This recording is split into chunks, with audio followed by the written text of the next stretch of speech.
Once there was a little prince who lived on a planet that was very small, scarcely any larger than a house.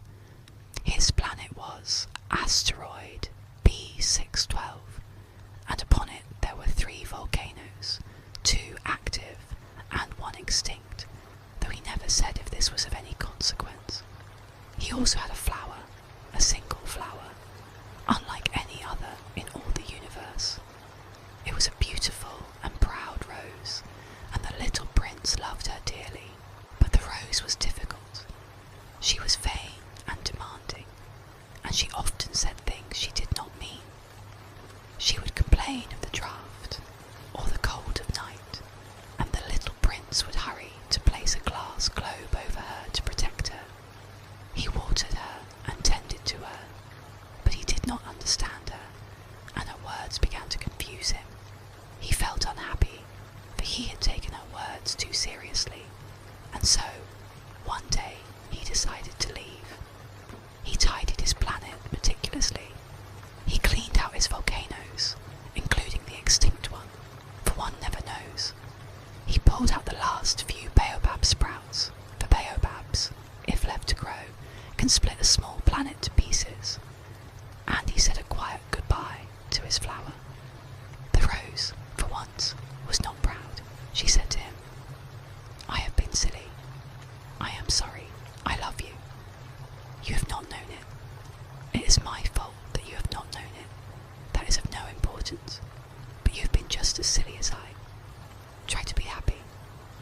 She did not want him to see her cry. The little prince travelled.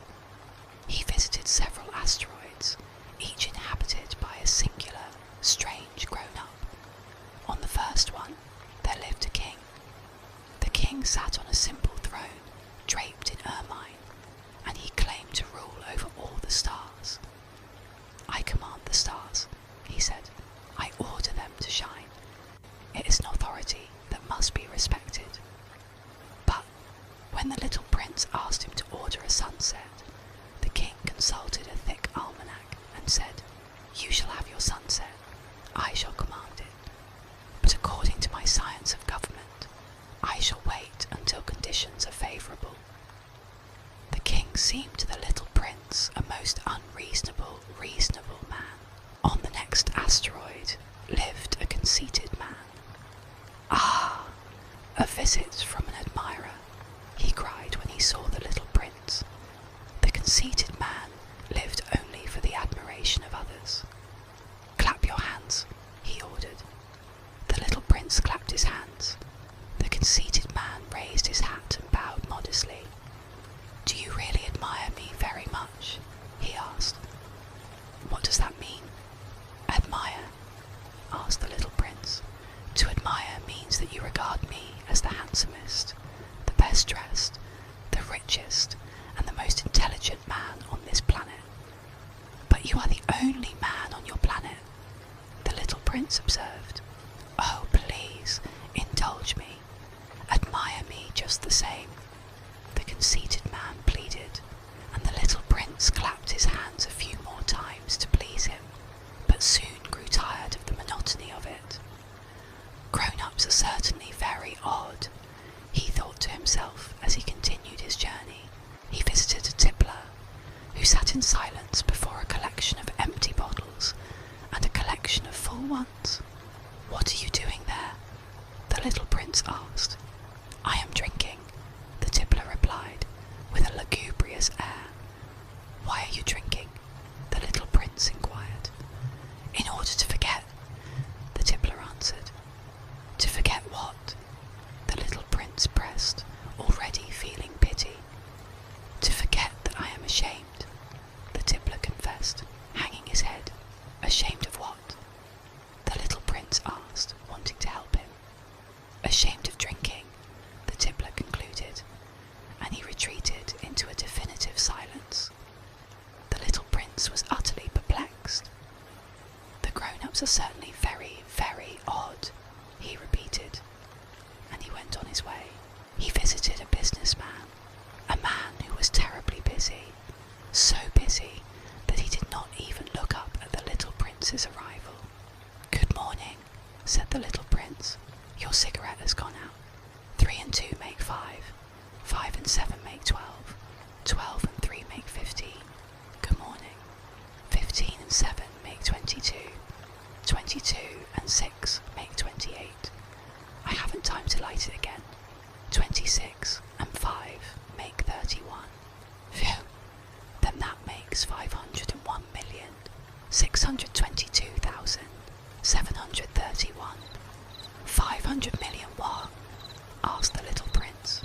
Hey, are you still there? 501 million. I can't stop. I have so much to do. I am concerned with matters of consequence. I don't amuse myself with balderdash. 2 and 5 make 7. 500 million of what? The little prince repeated, for he never in his life had let go of a question once he had asked it. The businessman raised his head. I have owned them for 54 years. I am a serious man. I have no time for frivolity. But what is it that you own? Why, the stars, of course, the businessman said. I count them. It's very difficult, but I am a serious man. The little prince was astonished. And what do you do with these stars? I do nothing with them. I own them. I count them, and then I put the number in a bank. But you are no better than the tippler, the little prince said, and he left the businessman to his sums. The last planet he visited was Earth. Earth is not just another planet. It has 111 kings, 7,000 geographers, 900,000 businessmen, 7.5 million tipplers, and 311 million conceited men. In short, about 2 billion grown-ups. But the little prince landed first in a desert, a place of great silence and solitude. He saw no one. He was beginning to think he had arrived on the wrong planet when a voice spoke to him. Good evening, said the voice. It was a snake coiled in the sand. Where are the people? The little prince asked. I am lonely here. It is also lonely among people. The snake replied. The little prince looked at the snake for a long time. You're a funny creature, he said, no more than a finger wide. But I am more powerful than a king's finger, the snake whispered. The little prince smiled. You are not very powerful. You don't even have feet. You cannot even travel. I can carry you farther than any ship, the snake said. It coiled itself around the little prince's ankle like a golden bracelet. Whomever I touch, I send back to the earth from whence he came, the snake whispered. But you are good and pure, and you come from a star. The little prince made no answer. I feel sorry for you, the snake said. You are so weak on this earth of granite. I can help you someday, if you grow too homesick for your own planet. And then, as silently as it had appeared, the snake uncoiled and slithered away into the sand. The little prince walked on. He climbed a high mountain, thinking that from such a height he could see the whole planet and all its people. But he saw only the jagged peaks of other mountains. Good morning, he said politely. Good morning, good morning. Good morning, answered the echo. Who are you? Said the little prince. Who are you? Who are you? Who are you? Answered the echo. Be my friends. I'm all alone, he said. I am all alone, all alone, all alone, answered the echo. What a queer planet, thought the little prince. It is all dry and sharp and scaly, and the people have no imagination. They just repeat whatever you say to them. It was then that he came upon a garden. It was a garden full of roses, thousands and thousands of them, all exactly like his flower. He was stunned. He had thought his rose was unique in all the universe. And here, in this one garden, were 5,000 of them. He lay down in the grass and cried. It was then that the fox appeared. Good morning, said the fox. Good morning, the little prince answered politely, though he saw no one. I am here, the voice said, under the apple tree. Who are you? Asked the little prince. You are very pretty,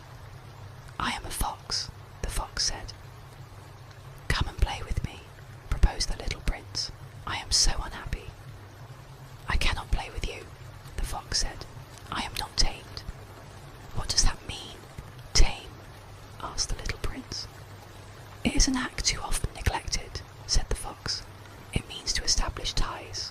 To me, you are still nothing more than a little boy who is just like 100,000 other little boys, and I have no need of you, and you, on your part, have no need of me. To you, I am nothing more than a fox like 100,000 other foxes. But if you tame me, then we shall need each other.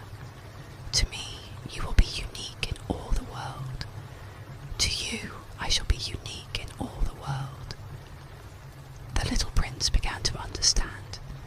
He thought of his rose. "There is a flower. I think she has tamed me." "It is possible," said the fox. "My life is very monotonous. I hunt chickens. Men hunt me. All the chickens are just alike, and all the men are just alike. And, in consequence, I am a little bored. But if you tame me, it will be as if the sun came to shine on my life. I shall know the sound of a step that will be different from all the others. Other steps send me hurrying back underneath the ground. Yours will call me, like music, out of my foxhole.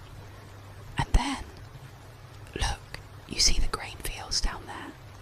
I do not eat bread. Wheat is of no use to me. The wheat fields have nothing to say to me, and that is sad. But you have hair that is the colour of gold. Think how wonderful that will be when you have tamed me. The grain, which is also golden, will bring me back the thought of you, and I shall love to listen to the wind in the wheat." So the little prince tamed the fox, and when the hour of his departure drew near, the fox was sad. "Ah," said the fox, "I shall cry." "It is your own fault," said the little prince. "I never wished you any sort of harm, but you wanted me to tame you." "Yes, that is so," said the fox. "Then you have gained nothing at all."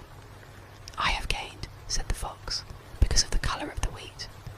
Then he added, "Go and look again at the roses. You will understand now that yours is unique in all the world." The little prince went back to the rose garden. "You are not at all like my rose," he said to them. "As yet you are nothing.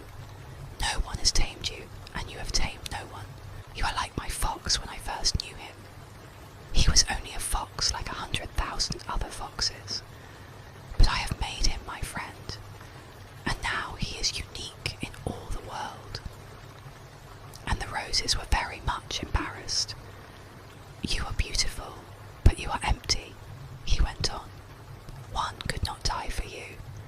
To be sure, an ordinary passer-by would think that my rose looked just like you, but in herself alone she is more important than all the hundreds of you other roses, because it is she that I have watered, because it is she that I have put under the glass globe, because it is for her that I have killed the caterpillars, because it is she that I have listened to when she grumbled or boasted, or even sometimes when she said nothing, because she is my rose." And he went back to the fox. "Goodbye," he said. "Goodbye," said the fox. "And now here is my secret, a very simple secret. It is only with the heart that one can see rightly. What is essential is invisible to the eye. What is essential is invisible to the eye." The little prince repeated, so that he would be sure to remember. "It is the time you have wasted for your rose that makes your rose so important." "It is the time I have wasted for my rose," said the little prince, so he would